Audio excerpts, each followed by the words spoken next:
اعوذ باللہ من الشیطان الرجیم بسم اللہ الرحمن الرحیم وَإِذْ بَوَّأْنَا لِإِبْرَاهِيمَ مَكَانَ الْبَيْتِ أَلَّا تُشْرِكْ بِي شَيْئًا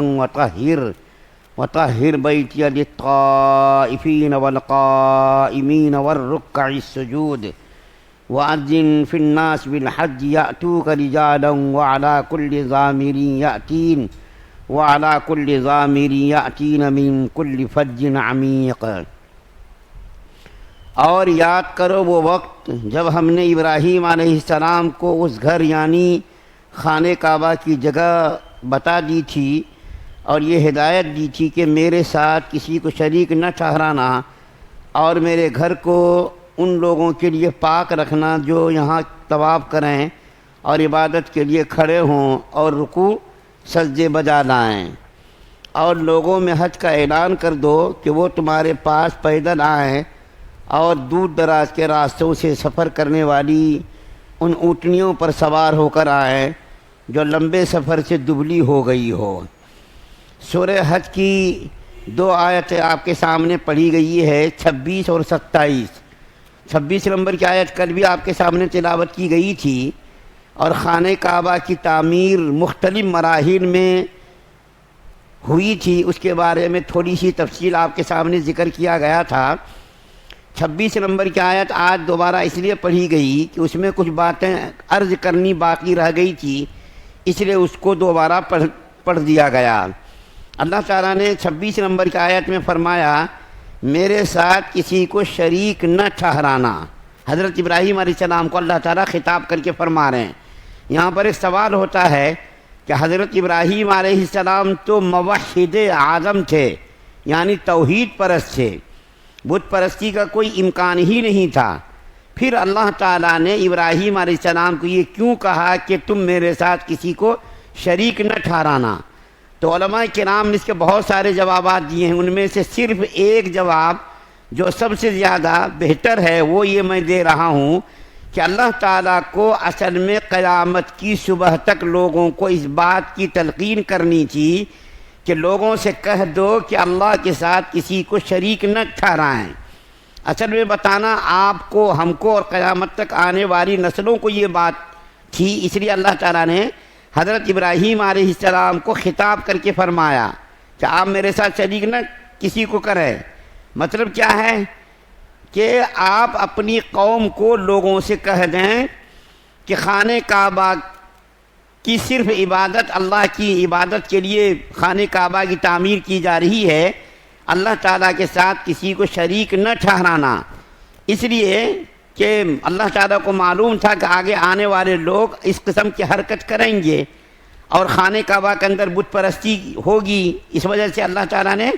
ابراہیم علیہ السلام کو کہہ دیا کہ قیامت تک آنے والی نسلوں کو اس بات کی تاکید کر دو کہ اللہ کے ساتھ کسی کو شریک نہ ٹھہرائیں، اور میرے گھر کو وطہر بیتی، میرے گھر کو ظاہری باطنی ہر طرح سے اس کو پاک صاف رکھیں، ظاہر میں بھی پاک صاف رکھیں، باطن میں بھی پاک صاف رکھیں۔ ظاہر میں پاک صاف رکھنے کا مطلب کیا ہے؟ خانہ کعبہ کو کوڑا کرکٹ سے، نجاست سے، گندگیوں سے پاک صاف رکھنا، اور باطنی یہ ہے کہ اس کے اندر بت وغیرہ نہ رکھے جائیں، بت پرستی اس کے اندر نہ کی جائے، بلکہ بتوں سے خانہ کعبہ کو پاک رکھا جائے۔ اس لیے نبی کریم صلی اللہ علیہ وسلم نے جب 8 ہجری میں جمعہ کا دن 8 ہجری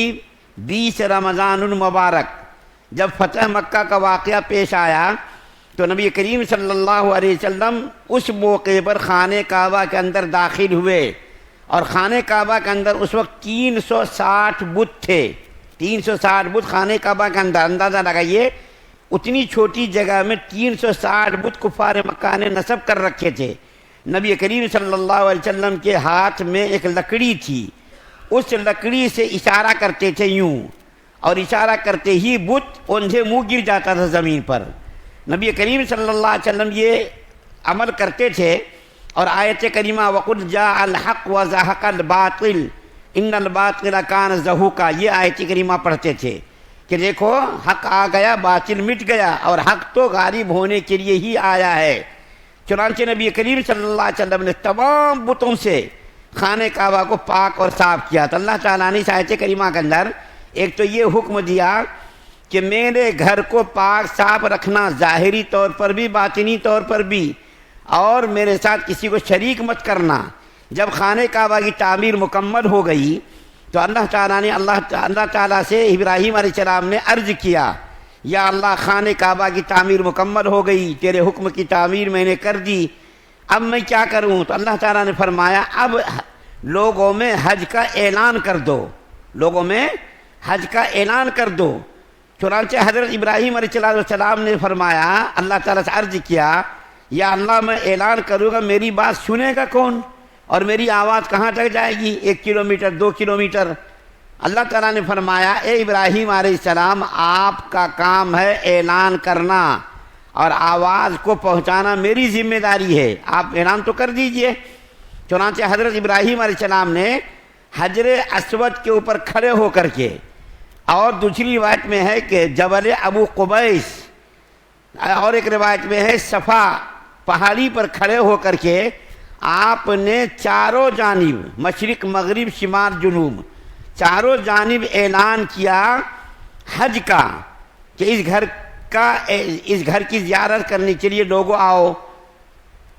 چنانچہ روایت میں لکھا ہے کہ ابراہیم علیہ السلام نے جب یہ اعلان کیا تو اللہ تعالیٰ نے ان لوگوں کے مقدر میں، جن کے مقدر میں حج کرنا لکھا تھا، اللہ تعالیٰ نے اس آواز کو وہاں تک پہنچا دیا۔ کوئی ماں کے پیٹ میں تھا، کوئی دور دراز ملکوں میں تھا، کوئی عالم ارواح میں، کوئی دنیا میں آیا ہی نہیں تھا، تو اللہ تعالیٰ نے ان لوگوں تک وہ آواز پہنچا دی۔ اور ابراہیم علیہ السلام نے جب حج کا اعلان کیا تو جن کے مقدر میں حج کرنا تھا انہوں نے کہا لبیک اللہم لبیک۔ ابراہیم علیہ السلام کی اسی ندا کا جواب ہے وہ۔ حج کے موقع پر جو حاجی لوگ کہتے ہیں نا، لبیک اللہم لبیک لا شریک لک لبیک، یہ جو تلبیہ پڑھتے ہیں، تو ابراہیم علیہ السلام کی اسی ندا کا یہ جواب ہے کہ ابراہیم علیہ السلام نے حج کا اعلان کیا، اور تمام عالم ارواح نے، ماں کے پیٹ میں، باپ کی سرب میں، اور عالم ارواح میں جتنی روحیں تھیں اور جس کے مقدر میں حج کرنا مقصود تھا، ان تمام نے لبیک اللہم لبیک کہہ کر کے یہ جواب دیا۔ اب کوئی سوال کر سکتا ہے کہ ایسا کیسا ہو سکتا ہے کہ ابراہیم علیہ السلام کی آواز عالم ارواح آسمانوں پر پہنچ گئی؟ ایسا کیسا ہو سکتا ہے؟ ایک آدمی کا آواز کلو 2 کلو 4 کلو 5 کلومیٹر تک پہنچ سکتی ہے، یہاں سے عالم ارواح تو لاکھوں کروڑوں کلومیٹر دور ہے، اتنی دور آواز کیسے پہنچ گئی؟ تو آج کے موجودہ زمانے میں اس بات کو سمجھنا کوئی مشکل نہیں ہے، یہ بات سمجھنا بالکل آسان ہے۔ ایک سیل فون ہے، بالکل 1000-1200 روپے کا سیل فون،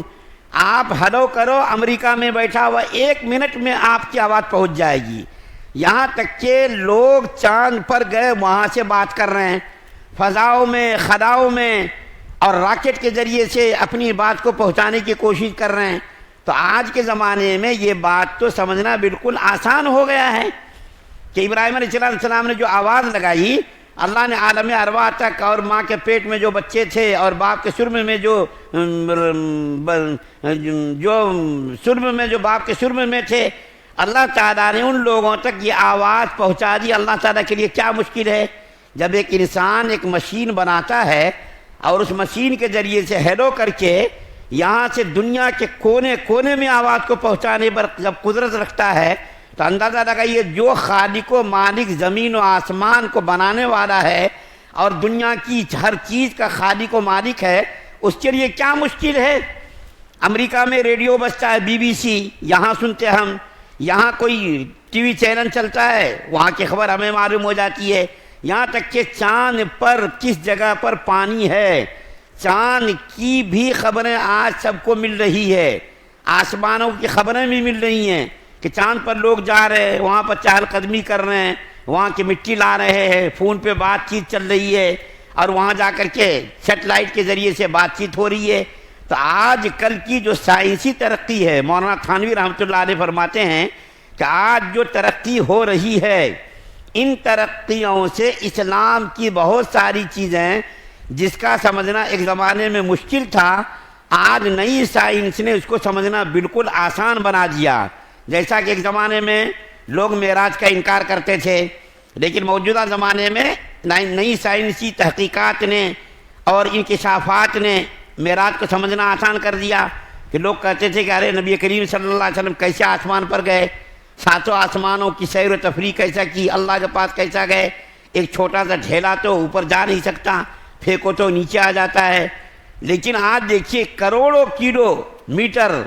سیٹلائٹ چلے جا رہے ہیں، اور اسی طریقے سے جو ہے ہوائی جہاز چلے جا رہے ہیں، اور جو ہے چاند کے اوپر جانے کی کوشش کامیاب ہو گئی ہے۔ ایک زمانے میں چاند پر جانا محال سمجھا جاتا تھا، لیکن آج تو چاند پر بھی لوگ جا رہے ہیں، گھوم رہے ہیں، سیر و تفریح کر رہے ہیں۔ تو آج کی نئی سائنسی جو ترقیات ہو رہی ہیں، نئے انکشافات ہو رہے ہیں، ان کی انکشافات سے بہت ساری اسلام کی چیزیں جو ایک زمانے میں سمجھنا مشکل تھی، آج اس کو سمجھنا آسان ہو گیا۔ اسی طریقے سے حضرت ابراہیم علیہ السلام نے جب آواز لگائی کہ لوگوں خانہ کعبہ کا حج کرنے آؤ، خانہ کعبہ کی زیارت کرنے آؤ، تو ایک زمانے میں لوگ انکار کرتے تھے، ایسا کیسا ہو سکتا ہے کہ ابراہیم علیہ السلام پہاڑ پر کھڑے ہوئے آواز لگائی اور عالم ارواح میں اس کی آواز کیسے پہنچ گئی؟ تو اللہ تعالیٰ نے اس آواز کو پہنچا دیا۔ جس آدمی کے مقدر میں ایک مرتبہ حج کرنا تھا،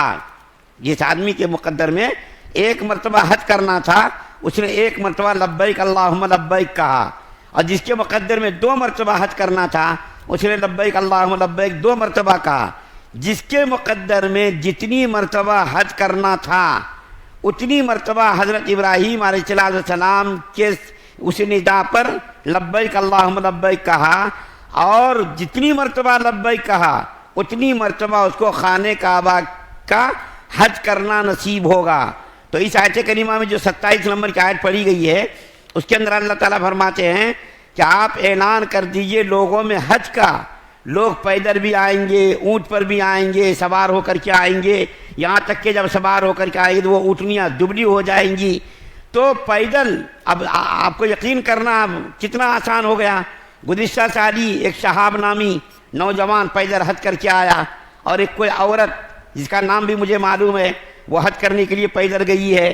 تو بہت سارے لوگ آج بھی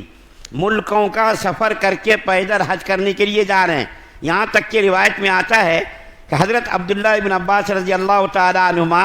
اس بات کی تمنا کرتے تھے کہ میری خواہش یہ ہے، میری تمنا یہ ہے کہ میں پیدل حج کروں،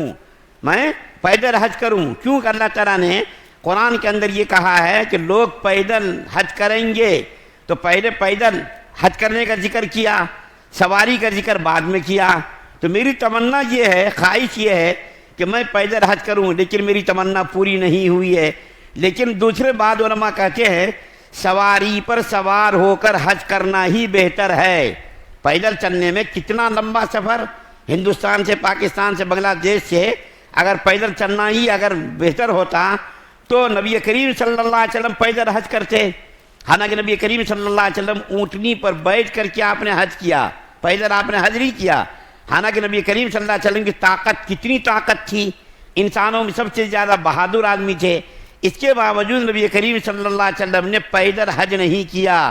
یہ امت کو بتانے کے لیے کہ پیدل حج کرنا بہتر نہیں ہے، سواری پر سوار ہو کر حج کرنا بہتر ہے۔ کیوں؟ ایک زمانہ آئے گا